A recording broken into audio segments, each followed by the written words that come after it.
Hello friends, कैसे हैं आप लोग। चलिए, पिछले वीडियो में हम लोगों ने डिफरेंशिएशन डिस्कस कर लिया था। अब आगे इंटीग्रेशन देखते हैं।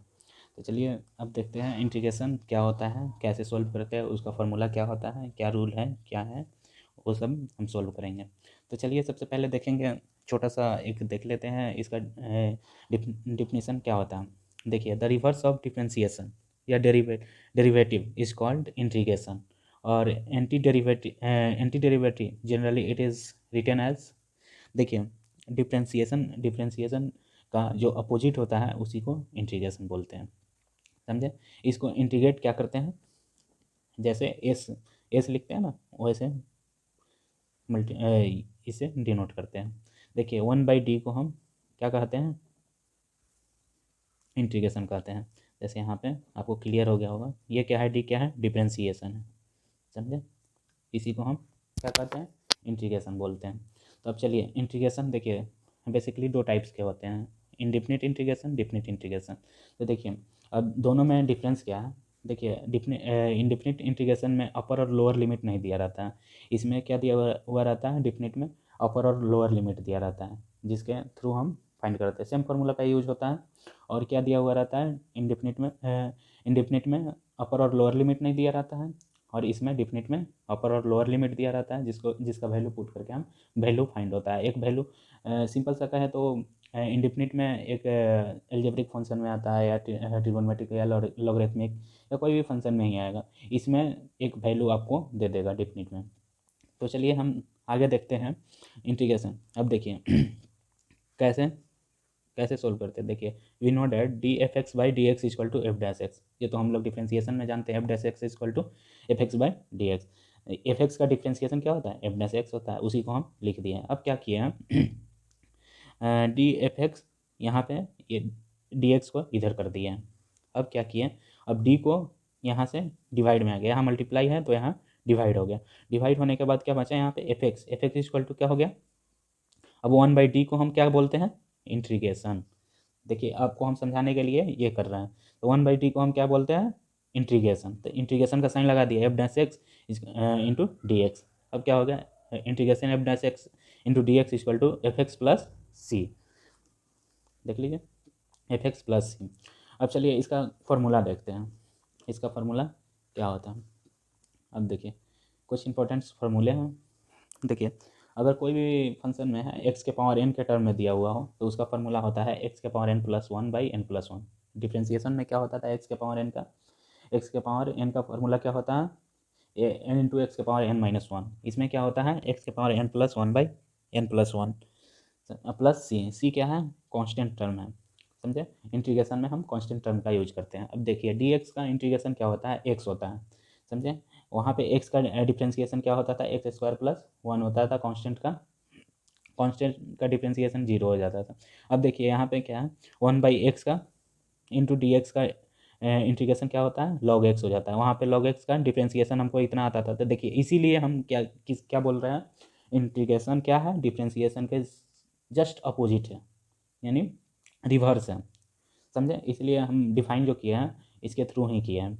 तो देखिए, ई के पावर एक्स का इंटीग्रेशन क्या है, ई के पावर एक्स, ये तो उसमें भी था, ई के पावर एक्स का ई के पावर एक्स ही होगा, ई के पावर माइनस एक्स का माइनस ई के पावर एक्स, ए के पावर एक्स का क्या हो जाएगा, इंटीग्रेशन ए के पावर एक्स लॉग ए प्लस सी। अब क्या होगा, ए के पावर माइनस एक्स, तो माइनस ए के पावर माइनस एक्स लॉग ए प्लस सी। उसी तरह क्या हो जाएगा, इसमें साइन साइन का इंटीग्रेशन क्या होता है, माइनस कॉस, कॉस का इंटीग्रेशन क्या होता है, साइन होता है। कॉस सेक स्क्वायर एक्स का इंटीग्रेशन टेन एक्स होता है, कोसेक स्क्वायर एक्स का कॉट एक्स होता है, sec X into tan X का सेक एक्स होता है, cosec X into cot X का कोसेक एक्स होता है। अब देखिए integration 1/1 root under one minus X square का इंटीग्रेशन साइन इनवर्स एक्स होता है। उसी तरह -1/√1 माइनस एक्स स्क्वायर का इंटीग्रेशन कॉस इनवर्स एक्स होता है। अब चलिए देखते हैं 1/x into root under one minus X square into D X, इसका इंटीग्रेशन सेक इनवर्स एक्स होता है। उसी तरह -1/x into root under X square minus one का इंटीग्रेशन क्या होता है, कोसेक इनवर्स एक्स होता है। उसी तरह 1/1 plus ten x one plus x square का इंटीग्रेशन टेन इनवर्स एक्स होता है। अब माइनस लगा दिया उसमें, तो कॉट इनवर्स एक्स हो गया। अब देखिए यहाँ पे एक है एफ डैश ए एक्स प्लस बी का इंटीग्रेशन क्या होगा, ए एक्स प्लस बी का इंटीग्रेशन, तो क्या हो जाएगा, एफ डैश में है तो क्या हो जाएगा, f a x plus b by a. ठीक है, अब यहाँ पे भी कांस्टेंट का इंटीग्रेशन क्या होता है, जीरो ही होता है। चलिए अब इसका कुछ रूल देखते हैं, रूल सोल्व करने का क्या रूल है। तो चलिए, रूल ऑफ इंटीग्रेशन, तो क्या होता है, अगर कोई भी टर्म में इंटीग्रेशन सी इंटू डी एक्स दिया हुआ हो तो उसका क्या होता है, कांस्टेंट टर्म बाहर हो जाता है, सिर्फ डी एक्स को हम इंटीग्रेट करते हैं।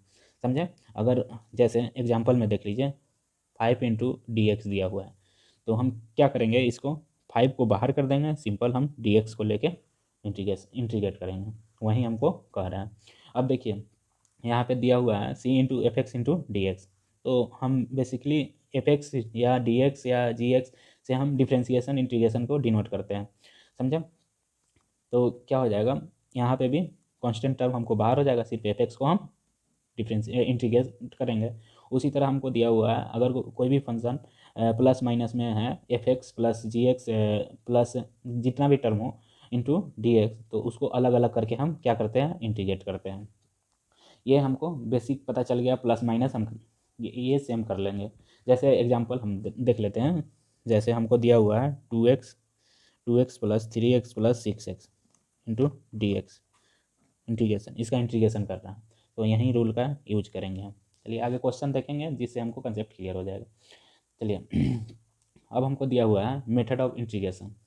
अब मेथड ऑफ इंटीग्रेशन में हमको क्या है, सॉरी मेथड ऑफ इंटीग्रेशन में क्या है, there are 3 types of method है, समझ में आया। 3 टाइप से इसको हम सोल्व कर सकते हैं इंटीग्रेशन को। फर्स्ट में है मेथड ऑफ ट्रांसफॉर्मेशन, रूपांतरण जिसको बोलते हैं हिंदी में, और मेथड ऑफ सब्स्टिट्यूशन, प्रतिस्थापन, समझे, और बाई पार्ट, खंडन, समझे। तो आज हम डिस्कस करेंगे method of transformation and method of substitution, by part next video में हम देखेंगे। और उसका जैसे हम देखे थे tan x का इंटीग्रेशन नहीं, फार्मूला में देखे होंगे tan x का इंटीग्रेशन क्या होता है, फार्मूला देखे होंगे तो आपको पता चल गया होगा यहाँ tan x का नहीं है, cosec x का नहीं है, तो वो सब भी हम देखेंगे वो कैसे फाइंड होता है। अगर कोई क्वेश्चन में दे देगा tan x का इंटीग्रेशन कैसे फाइंड होगा, cosec x का, sec x का, cot x का, ये सब का इंटीग्रेशन कैसे फाइंड करेंगे, तो उसको हम नेक्स्ट वीडियो में देखेंगे, ताकि वीडियो लंबा ना हो, ताकि आप लोग अच्छा से देख पाएँ। तो चलिए आज हम डिस्कस करते हैं मेथड ऑफ ट्रांसफॉर्मेशन। तो मेथड ऑफ ट्रांसफॉर्मेशन में, in this method we express the given function in the integrable form after integrate. देखिए अब ये क्या एग्जांपल से आपको क्लियर हो जाएगा। देखिए जैसे क्या दिया हुआ, क्वेश्चन दिया हुआ आई इक्वल टू एक्स के power Q plus 3/x into D x. अब इसको हम सोल्व करेंगे, तो सबसे पहले क्या करेंगे, अलग अलग कर देंगे इसको अलग अलग करेंगे तो क्या हो जाएगा, एक्स से इसमें भी डिवाइड होगा, इसमें भी डिवाइड हो जाएगा। अब डिवाइड होने के बाद क्या आ जाएगा मेरा, डिवाइड होगा तो क्या हो जाएगा, x square plus 3/x into D x. अब क्या हो जाएगा, इसको अलग अलग हम कर देंगे, इसी को अलग अलग कर देंगे, तो अलग अलग करेंगे तो क्या हो जाएगा, x square into D x plus 3 हम मेरा कांस्टेंट है तो 3 बाहर हो जाएगा, ये क्या हो जाएगा 1/x इंटू डी एक्स। अब देखिए फॉर्मूला में हमको क्या दिया हुआ है, एक्स का इंटीग्रेशन क्या होता है, तो एक्स का इंटीग्रेशन क्या होता है, एक्स के पावर n+1/n+1। ठीक है, तो हमको एक्स के जगह पर हमको क्या दे दिया है, यहाँ पे हमको 2 दे दिया है, तो 2+1, यहाँ पे 2+1, तो क्या हो गया है, उसी तरह एक्स के पावर 3/3 प्लस, अब देखिए 1/x का इंटीग्रेशन क्या होता है, log x होता है, जाकर फॉर्मूला देखिएगा हो जाएगा क्लियर। देखिए ये सब क्वेश्चन को सोल्व करने के लिए आपको फार्मूला का मस्ट इंपॉर्टेंट है, अगर फार्मूला आपको याद ना रहेगा तो एक भी क्वेश्चन सोल्व ना होगा। इसलिए सबसे पहले आप लोग से ये बताना चाह रहे हैं, पहले जाके फार्मूला देखिए, फार्मूला को याद कीजिए, ट्रिकली या कैसे भी याद कीजिए, ताकि आगे क्वेश्चन सोल्व करने में दिक्कत ना हो। अब देखिए अब यहाँ पे आप लोग सोचते होंगे ये ट्रांसफॉर्मेशन कैसे हुआ, तो यहाँ पे हम क्या किए, हमको पहले क्वेश्चन दिया हुआ था x³ प्लस 3/x, तो इसको हम ट्रांसफॉर्म नहीं कर दिए। देखिए x³ 3/x, तो ये क्या हुआ, अलग अलग हम कर दिए कि नहीं, तो ये क्या हो गया, यहाँ से ट्रांसफॉर्म होके इस फॉर्म में आ गया, यहाँ से ट्रांसफॉर्म होके हमको क्या हो जाएगा, x² प्लस 3/x, ये क्या हो गया, ट्रांसफॉर्म हो गया। उसी तरह से हम नेक्स्ट क्वेश्चन देखिए, नेक्स्ट क्वेश्चन हमको दिया हुआ है x+1 इंटू x²+1, इसका इंटीग्रेशन निकालना है। अब देखिए इसको ट्रांसफॉर्म कीजिए तो क्या हो जाएगा, x इंटू एक्स स्क्वायर क्या हो गया, x³ हो गया, x इंटू 1 तो क्या हो जाएगा x, फिर इससे ये दोनों में मल्टीप्लाई होगा। तो देखिए x square plus 1 into D x. अब देखिए क्या करेंगे, एक्स क्यू को पहले लिख दें, स्क्वायर को, फिर एक्स को प्लस फिर 1 को। अब देखिए सबको हम क्या किए, अलग अलग कर दिए। अलग अलग करने के बाद एक्स क्यू का इंटू डी एक्स, इसका इंटीग्रेशन क्या हो जाएगा, एक्स के पावर n+1/n+1। वहीं फार्मूला का यूज करके हम इसको सोल्व कर देंगे। सोल्व करने के बाद मेरा क्या आएगा, एक्स के पावर 4/4 प्लस एक्स के पावर 3/3 प्लस एक्स के पावर 2/2 प्लस एक्स प्लस सी। ये मेरा आंसर हो जाएगा। अब चलिए नेक्स्ट देखते हैं। अब नेक्स्ट हम मेथड देखेंगे। नेक्स्ट मेथड में हमको क्या पढ़ना था, method of substitution. Substitution method में हम क्या करते हैं, देखिए इसमें इसमें क्या करते हैं, जो ये वाला पार्ट है, कुछ वैल्यू दिया रहता है, उसको हमको मान लेना पड़ता है। मान के उसका इंटीग्रेशन, उसका डिफरेंशिएशन फाइंड करते हैं। डिफरेंशिएशन फाइंड करने के बाद उसका वैल्यू पुट करने के बाद वो आंसर आता है। तो देखिए अगर, अब देखिए मेथड ऑफ सब्स्टिट्यूशन में सबसे पहला रूल क्या है, मेथड क्या है, देखिए if power of any algebraic function then we substitute this function leaving this power. तो हम क्या करेंगे कोई भी एल्जेब्रिक फंक्शन का पावर दिया हुआ है तो उसको कैसे हम इंटीग्रेट करेंगे। तो सबसे पहले अगर सिंपल सा पावर दिया हुआ एक्स स्क्वायर देता, 2x के पावर 5 देता, तो ये तो सिंपल सा हम सोल्व कर देते। ठीक है, यहाँ पे हमको क्या दिया हुआ है, 2x + 5। तो इसको हम कैसे सोल्व करेंगे, तो 2x + 5 दिया हुआ है, तो हमको क्या कह रहा है, if power of any algebraic function then we substitute this function leaving this power, leaving this power. ये जो पावर के साथ है उसको हम क्या करेंगे, सब्स्टिट्यूट करेंगे। तो 2x + 5 को हम क्या मान लिए, जेड मान लिए। तो अब क्या करेंगे, differentiating both side with respect to X. अब जैसे डिफ्रेंशिएशन को सोल्व करते थे वैसे हम डिफ्रेंशिएशन फाइंड करेंगे। डिफ्रेंशिएशन फाइंड करने के बाद हम यहाँ से क्या करेंगे, डी एक्स का वैल्यू फाइंड करेंगे। तो डी एक्स इक्वल टू क्या आ जाएगा, dz/2 आ गया मेरा। अब क्या करेंगे, आई इक्वल टू 1/2। 1/2 क्यों, क्योंकि हमको यहाँ पे 2 दिया हुआ है, तो 1/2 बाहर आ जाएगा। जेड यहाँ पे क्यों, क्योंकि हमको 2x + 5 = जेड माने हुए हैं। तो अब क्या करेंगे, यहाँ पे 2x + 5 के जगह पे जेड के पावर 5 हो जाएगा इंटू डी जेड। देखिए अब dx के जगह पर dz/2 है, तो 1/2 हो गया, dz यहाँ पे हो गया। अब 1/2 डी जेड जेड के पावर 5, तो जेड का पावर 5 इक्वल, इसका फार्मूला क्या होता है, वहीं इसी फार्मूला पे ना सोल्व होगा। तो क्या हो जाएगा, जेड के पावर 5 + 1/5 + 1 + c। तो क्या हो जाएगा, 1/2 जेड के पावर 6/6 + c। अब देखिए जेड का वैल्यू हम यहाँ पे क्या करेंगे, पुट कर देंगे। तो पुट करने के बाद मेरा आंसर आ जाएगा 1/2 इंटू 2x + 5 के पावर 6 के पावर 6 प्लस c। कोई भी इंटीग्रेशन जब सोल्व करते हैं तो लास्ट में c लगाते हैं। c क्या है, कॉन्स्टेंट टर्म है, समझे। चलिए अब नेक्स्ट नेक्स्ट देखते हैं। अगर कोई भी, if the product of two same function then we substitute whose power is maximum and root.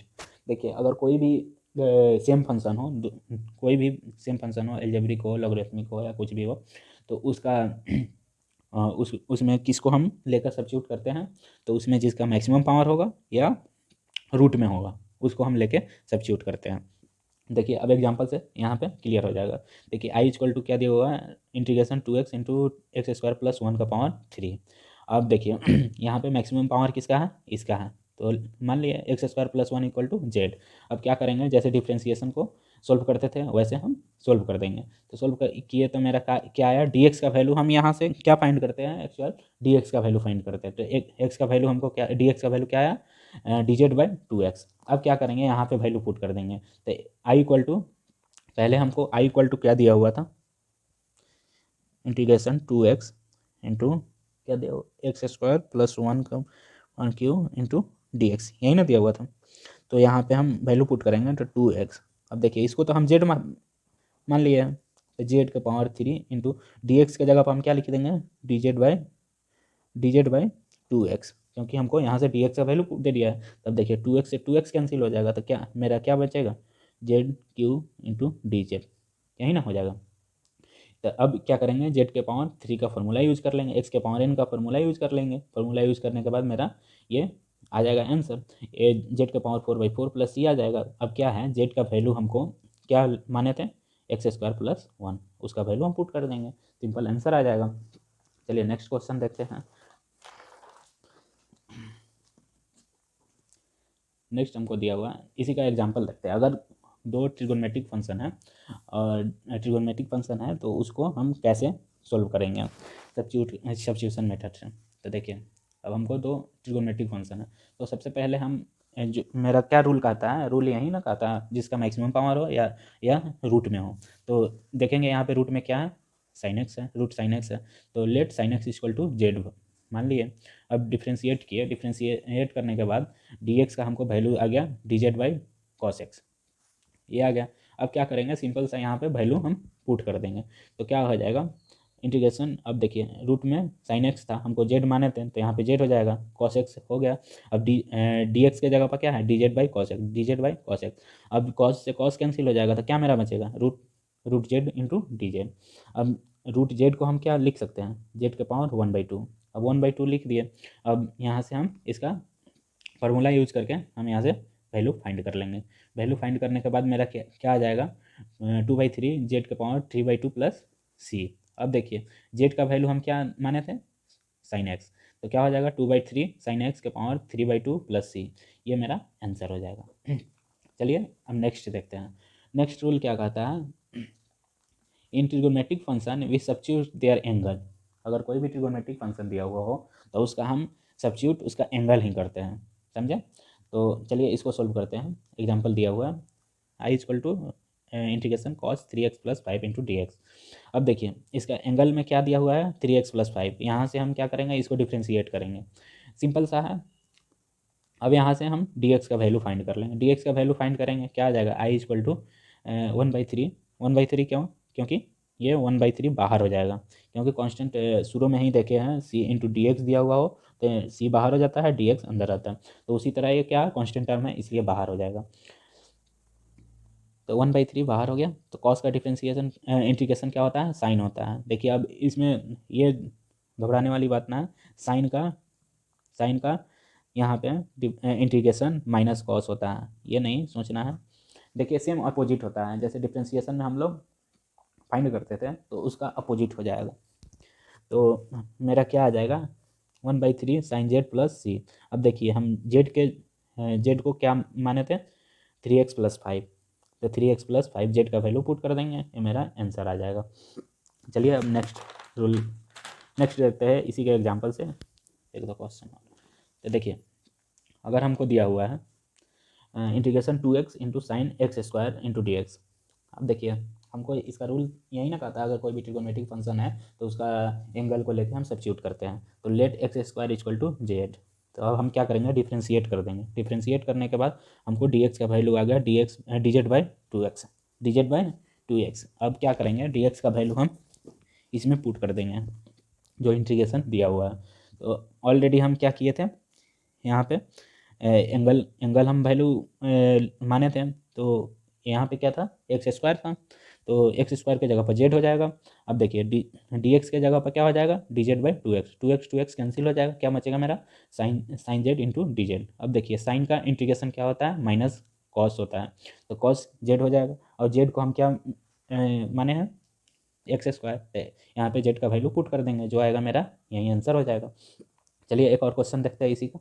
देखिए अगर दिया हुआ है integration sec² into log x by x into D x, तो अब इसमें हम क्या किसका मानेंगे, इसका एंगल को ही हमको सब्स्टिट्यूट करना है। तो एंगल में मेरा क्या है लॉग एक्स है, लॉग एक्स का डिफ्रेंशिएशन निकालेंगे तो हमको यहाँ पे क्या आ जाएगा, हमको x का वैल्यू आ जाएगा x इंटू डी जेड। अब क्या करेंगे डी एक्स का वैल्यू यहाँ पे पुट कर देंगे, पुट करने के बाद क्या हो जाएगा sec² Z by x into D Z. ये मेरा क्या है डी एक्स का वैल्यू है, डी एक्स के जगह पर हम ये वैल्यू पुट किए हैं, समझे। और क्या है ये हमको पहले से ही दिया हुआ है, तो x कैंसिल हो जाएगा, क्या बचेगा sec² जेड बचेगा। अब sec² जेड का क्या होता है इंटीग्रेशन tan जेड होता है। तो अब हमको ये आ जाएगा, मेरा आंसर आ जाएगा। अब यहाँ पे हम क्या करेंगे जेड का वैल्यू पुट कर देंगे, जो आएगा वही मेरा आंसर हो जाएगा। चलिए नेक्स्ट रूल देखते हैं। अगर in exponential function we substitute their power, अगर कोई भी एक्सपोनेंशियल फंक्शन है तो उसका पावर को हम सब्स्टिट्यूट करते हैं। जैसे हम एग्जांपल देखिए कंसेप्ट क्लियर हो जाएगा। देखिए अगर कोई भी दिया हुआ है एक्सपोनेंशियल फंक्शन e के पावर 2x+1 दिया हुआ है, इसको हम कैसे इंटीग्रेट करेंगे? तो क्या करेंगे, इसके पावर में क्या है 2x+1 है, तो इसको हम जेड वैल्यू मान लिए। यहाँ से हम क्या करेंगे, डिफ्रेंशिएट करके हमको dx का वैल्यू फाइंड कर लिए। dx का वैल्यू फाइंड किया, यहाँ से हम क्या करेंगे, इसमें वैल्यू पुट कर देंगे। तो क्या हो जाएगा, i = 1/2 e के power z into D Z. 1/2 क्योंकि यहाँ पे dz/2 है, यहाँ से सी बाहर हो जाएगा, तो क्या हो जाएगा, e के पावर जेड का इंटीग्रेशन e के पावर जेड ही होता है। अब जेड का वैल्यू हम क्या लिए थे 2x+1, ये क्या हो जाएगा 1/2, ये मेरा आंसर हो जाएगा। चलिए नेक्स्ट देखते हैं, इसी का एक और एग्जांपल देखते हैं। क्या दिया हुआ, i = e के power 10x into sec² x into dx। तो क्या करेंगे, यहाँ पे जो पावर में रहता है एक्सपोनेंशियल का उसको हम सब्स्टिट्यूट करते हैं। तो क्या करेंगे, 10x को हम z मान लेंगे, तो d10 इसका डिफ्रेंसिएशन हम फाइंड करेंगे, तो क्या निकल जाएगा, यहाँ से dx का वैल्यू हमको फाइंड हो जाएगा। dx का वैल्यू हमको क्या आ जाएगा, dz/sec² x। अब क्या करेंगे, जो इंटीग्रेशन दिया हुआ है वहाँ पे हमको dx का वैल्यू पुट कर देना है, और क्या करना है हमको, जो माने हैं 10x = z, तो यहाँ पे 10x की जगह पर z हो जाएगा। तो क्या बचेगा मेरा, sec² कैंसिल हो जाएगा, तो क्या हो जाएगा e के power z into D Z. तो अब e के पावर z का डिफ्रेंसिएशन क्या होता है, e के पावर z ही होता है। अब z हम किसको माने हैं, 10 को माने हैं, तो हमको z का वैल्यू पुट करेंगे, तो ये मेरा आंसर हो जाएगा। समझे? चलिए नेक्स्ट देखते हैं। नेक्स्ट रूल क्या कहता है, if the product of inverse function with any function then we substitute inverse function. अगर कोई, देखिए इन्वर्स फंक्शन में कोई भी फंक्शन साथ में दिया हुआ हो तो उसका हम इन्वर्स फंक्शन को सब्स्टिट्यूट करते हैं। समझे? जैसे एग्जांपल देखिए, अगर दिया हुआ है i = 10−1/1+1+x² into D x. तो क्या दिया हुआ है, tan−1x। अब क्या करेंगे, इसमें हमको क्या करेंगे, जो इन्वर्स फंक्शन में होगा उसी को हम सब्स्टिट्यूट करेंगे, बाकी को छोड़ के। तो हम क्या किए, यहाँ पे क्या दिया हुआ है tan−1x, तो tan−1x को हम डिफ्रेंशिएट किए। डिफ्रेंशिएट करने के बाद हमको क्या आया, dx का वैल्यू 1+x²। अब क्या किए, इस वैल्यू में हम इसको पुट किए। पुट करने के बाद क्या आया, मेरा सिंपल सा z बचा, z इंटू डी जेड। अब क्या किए, यहाँ से फार्मूला क्या हो जाएगा, x के पावर n का फार्मूला यूज़ किए, तो क्या हो जाएगा x² प्लस x के पावर n+1/n+1। समझे? तो इस वैल्यू का पुट किए, और पुट करने के बाद मेरा जो आंसर आया, अब देखिए, अब z के जगह पर हम क्या कर देंगे, यहाँ पे वैल्यू पुट कर देंगे। z के जगह पर हम क्या माने थे tan−1x, तो क्या हो जाएगा tan−1x + c, ये मेरा आंसर हो जाएगा। चलिए नेक्स्ट देखते हैं। नेक्स्ट में दिया हुआ है, if the product of logarithmic function with any function then we substitute logarithmic function. अगर देखिए लॉगरिथमिक फंक्शन के साथ कोई भी फंक्शन दिया हुआ है तो उसमें जो लॉगरिथमिक फंक्शन होगा उसी को हम सब्स्टिट्यूट करेंगे। समझे? तो चलिए देखते हैं इसका एग्जाम्पल। इसका एग्जाम्पल क्या है, दिया हुआ है हमको log x/x into D x. तो लेट log x = हम क्या करेंगे, z मान लेंगे। यहाँ से हम डिफ्रेंशिएट करेंगे। डिफ्रेंशिएट करने के बाद हमको dx का वैल्यू दिया हुआ आ जाएगा x इंटू डी जेड। अब i = क्या हो जाएगा, i = हो जाएगा z/x into x into D Z. अब ये क्या है, हम dx का वैल्यू फाइंड किया है यहाँ से, और ये वैल्यू हमको दिया हुआ है z क्या है, z हम माने हुए हैं log x। समझे? अब यहाँ पे फाइंड कर लेंगे बाई फार्मूला। और फाइंड करने के बाद हम क्या करेंगे, जेड का वैल्यू पुट कर देंगे, तो क्या आ जाएगा log x² 2 + c। समझे? चलिए नेक्स्ट एग्जांपल इसी का देखते हैं। एग्जांपल सेकेंड एग्जांपल है। देखिए अगर दिया हुआ है i = integration cot log sin x into D x. अब क्या करना है हमको, तो क्या करना है, log x का ही डिफ्रेंसिएशन फाइंड करनी है, डिफ्रेंसिएशन लेना है, सब्स्टिट्यूट करनी है। तो क्या हो जाएगा, log sin x = z मान लेंगे। समझे? उसके बाद डिफ्रेंशिएट करेंगे। डिफ्रेंशिएट करने के बाद मेरा वैल्यू आ जाएगा dx का dz/cot x। समझे? आप एक बार देख लीजिए, जहाँ दिक्कत हो आप कमेंट कर सकते हैं। तो यहाँ से हम dx का वैल्यू फाइंड किए। dx का वैल्यू फाइंड करने के बाद हम क्या किए, इसमें इंटीग्रेशन में पुट किए। पुट करने के बाद हमको जो वैल्यू आया है integration z into D Z आया। यहाँ से हम फार्मूला का यूज़ किया। फार्मूला का यूज़ करने के बाद क्या आ जाएगा, z² 2 + c। अब क्या करेंगे, z का वैल्यू यहाँ पे पुट कर देंगे। पुट करने के बाद मेरा यही आंसर हो जाएगा। तो आज के वीडियो में हमने क्या क्या देखा, सब्स्टिट्यूशन मेथड देखा और एक और मेथड देखा ट्रांसफॉर्मेशन मेथड, सब्स्टिट्यूशन मेथड हम लोग डिस्कस कर लिए। अब नेक्स्ट वीडियो में हम क्या देखेंगे, बाई पार्ट मेथड देखेंगे, बाई पार्ट और देखेंगे, और क्या देखेंगे, बाई पार्ट और tan x का इंटीग्रेशन कैसे निकलेगा, cosec x का कैसे निकलेगा, ये सब देखेंगे। तो चलिए, थैंक यू।